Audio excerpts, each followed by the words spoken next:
Hello everyone, আসসালামু আলাইকুম। Welcome back to my channel. তো কেমন আছেন সবাই? আজকে তৈরি করে ফেলেছি খুব সুস্বাদু মজাদার ডোনাট। তো আমি ডোনাটটা ঘরে থাকা উপকরণ দিয়ে কীভাবেই খুব সহজে তৈরি করে ফেললাম তাই আপনাদের সাথে শেয়ার করব। সেজন্য অবশ্যই আমার সাথে থাকবেন। সেজন্য আমার ভিডিওতে একটা লাইক দিয়ে আমার চ্যানেলটি অবশ্যই সাবস্ক্রাইব করে অ্যাক্টিভ থাকবেন। তো কম বেশি সব বাচ্চারাই ডোনাটটা খেতে খুব পছন্দ করে, আর আমরাও সম্ভবত এটা ফাস্টফুড থেকে নিয়ে আসি। কিভাবে বাসায় তৈরি করা যায় দেখতে থাকুন। তো আমি এখানে প্রথমে 1 কাপ পরিমাণ দুধ নিয়েছি। এটা একদমই কুসুম গরম, খুব গরম হওয়া যাবে না, হাত দিয়ে স্পর্শ করা যায় সেরকম টাইপের তাপের মধ্যে আপনি নিতে পারেন। এর মধ্যে আমি 1 চামচ পরিমাণ ইস্ট দিয়ে দিচ্ছি। আপনাকে ডোনাট বানাতে গেলে ইস্ট অবশ্যই লাগবে। চেষ্টা করবেন ভালো ব্র্যান্ডের ইস্ট ইউজ করতে। তো তার সাথে আমি 4 চামচ চায়ের চা চামচ চিনি অ্যাড করেছি। আপনারা আপনাদের পরিমাণ মতো কম বেশি করে নিতে পারেন। এর সাথে আমি একটু ঘি অ্যাড করেছি। ঘিটা দিয়েছি ডোনাটের যেন স্মুথ হয় সেজন্য। তার সাথে দিয়ে দিলাম একটা ডিম। এখানে আপনি আপনার পরিমাণ মতো ডিমটা 1টা বা 2টো নিতে পারেন। যেহেতু আমি এখানে 1 কাপ দুধ নিয়েছি সেহেতু আমি এখানে একটা ডিম ভেঙে দিলাম। তো সবগুলো উপকরণ এভাবে আমি একটা হ্যান্ড উইটার দিয়ে নেড়ে নিচ্ছি। তো কিছুক্ষণের জন্য রেখে দিয়েছিলাম। মিনিট 5 পরেই আমি এখানে একটা চালনিতে 1.5 কাপ পরিমাণ ময়দা নিয়েছি। তার সাথে আমি এরকম আধা চামচ লবণ অ্যাড করছি। আরও দিয়ে দেব গুঁড়ো দুধ। তো সবগুলো উপকরণ আমি এভাবে চালনি দিয়ে চেলে নেব যেন কোনো দানা টানা না থাকে। এভাবে সবগুলো নেওয়ার পরেই দেখতে পাচ্ছেন আপনার হাতের কাছে থাকা যে কোনো স্পুন বা কাঠের যেটাই থাকুক এভাবে একটু ভালো মতো নেবেন। তো এখানে আমার থিকনেসটা একটু লিকুইড হওয়াতে আমি আরও আধা কাপ পরিমাণ ময়দা অ্যাড করেছি। তার সাথে দিয়ে দিব পরিমাণ মতো একটু তেল। আপনি এটা পরেও দিতে পারেন, কিন্তু আমি এখন দিয়েছি। এই যে আমি নাড়তে নাড়তে ময়দার সাথে তেলটা ভালো মতো মিশিয়ে যেন ফ্লপি হয়ে ওঠে, খেয়াল করবেন। আমি কিন্তু হাত দিয়ে বারবার নেড়ে নিচ্ছি। ডোনাট বানানোর প্রক্রিয়াটা অনেকটাই পাউরুটির মতো, যেহেতু ডোনাট তাই একটু বিশেষত্ব থাকবেই। এভাবে দেখতে পাচ্ছেন। পরবর্তীতে আমি আরও একটু ময়দা নিয়ে আরও ভালো মতো ভাবে নেড়ে চেড়ে 30 মিনিটের মতো আমি এইভাবে ঢাকনা দিয়ে একটু গরম জায়গায় রেখে দিয়েছিলাম। আমারটা যেহেতু মেলা পাত্র আপনারা হয়তো বুঝতে পারছেন না, এর অর্ধেকেরও দ্বিগুণ ফুলে ফেপে উঠেছে। এরপরে আমি হাত দিয়ে ভালো মতো ডোটাকে এভাবে মাখিয়ে নিচ্ছি, দেখতে পাচ্ছেন। তারপরে আমি একটা এভাবে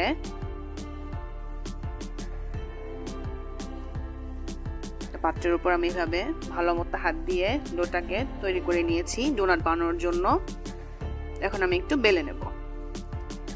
ডোনাট বানাতে খেয়াল করবেন যেন ডোনাটের থিকনেসটা একদম চিকন না হয়ে যায়। আপনারা দেখছেন আমি কিন্তু বেলে নিয়েছি, আমার সাইডের থিকনেসটা একটু মোটা রেখেছি।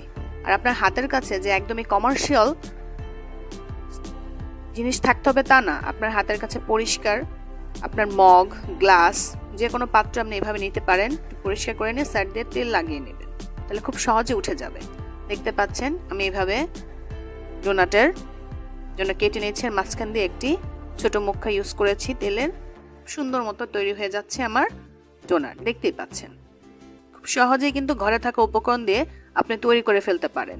তো এইভাবে আমি আমার ডোনাটটা উঠিয়ে একটা পাত্রে ময়দা ছিটিয়ে আরও 15 মিনিটের জন্য ঢাকনা দিয়ে ঢেকে দেব, যেন এগুলো আরও দ্বিগুণ ফুলে ফেপে ওঠে। আপনারা যারা দেখছেন অবশ্যই আমার চ্যানেলে কমেন্টস করে জানাবেন।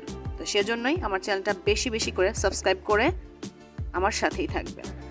দেখতে পাচ্ছেন ডোনাটগুলো এভাবে আমি ভেজে নিচ্ছি। এবার অল্প আঁচে চেষ্টা করবেন চুলার আঁচটা কিছুটা মাঝারি থেকেও একটু কমে রেখে ডোনাটগুলোকে এভাবে আস্তে আস্তে বাদামি কালারে ভেজে নিতে। তাহলে দেখবেন কালারটা খুব সুন্দর হবে, বাচ্চারা খেতেও খুব পছন্দ করবে আর ভিতরে ওটা একদম স্মুথ হয়ে আসবে। আমি এভাবে দেখতে পাচ্ছেন একটা একটা করে ডোনাটগুলো খুব সুন্দর মতো ভেজে নিচ্ছি। আমি এখানে 4টা একসাথে সুন্দর করে ভেজে নিচ্ছি। আপনারা এভাবে বাসায় ট্রাই করবেন, অবশ্যই আমাকে কমেন্টস করে জানাবেন। আপনার বাচ্চা যখন ডোনাট খেতে যায় আপনি ইচ্ছে করলে খুব সহজেই তৈরি করে ফেলতে পারেন এই মজাদার সুস্বাদু ডোনাটটা। তো দেখতে পাচ্ছেন আমি এগুলো একটা পাত্রে টিস্যুর উপরে রেখেছি যেন তেলটা টিস্যুটাতে টেনে নেয়। খুব সহজেই সুন্দর করে তৈরি করে ফেললাম স্বাস্থ্যকর উপায়ে ডোনাট। আপনার ঘরে থাকা উপকরণ দিয়েই খুব সহজে আপনি এটি তৈরি করে ফেলতে পারেন। এখন আমি আপনাদের দেখিয়ে দেব কিভাবে এটা পরিবেশন করতে হয়। এভাবে যদি আপনার হাতে থাকে এরকম কেক কাটার বা রুটি কাটার ছুরি একটা নিতে পারেন।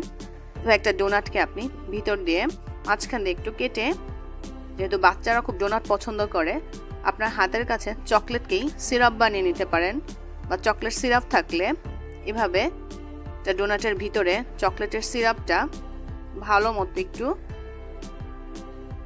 মাখিয়ে নিয়ে ভিতরে দিয়ে দিতে পারেন। আর আপনার হাতে যদি হুইপ ক্রিম থাকে সেটা হলে আরও ভালো হয়। যেহেতু আমার কাছে ছিল না, আমি চকলেট সিরাপটা দিয়েই চেষ্টা করেছি প্রেজেন্টেশন করার জন্য। আপনি চকলেট দিয়ে এর উপরে একটু গুঁড়া দুধের এভাবে যদি ছিটিয়ে দেন দেখতে খুবই অসাধারণ লাগছে আর খেতে তো ইয়াম্মি। আমি আরেকটা দেখিয়ে দিচ্ছি। এভাবে আপনি আরেকটা ডোনাট নিয়ে পুরোটা চকলেটে এভাবে ডুবিয়ে নিতে পারেন। তারপর আপনি এভাবে রেখে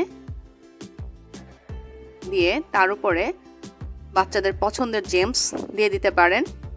আমি এখানে হাতের কাছে যেটা পেয়েছি সেটা দিয়ে আপনাদেরকে দেখিয়ে দিচ্ছি। আপনারা চাইলে অন্যরকম ভাবেও তৈরি করতে পারেন।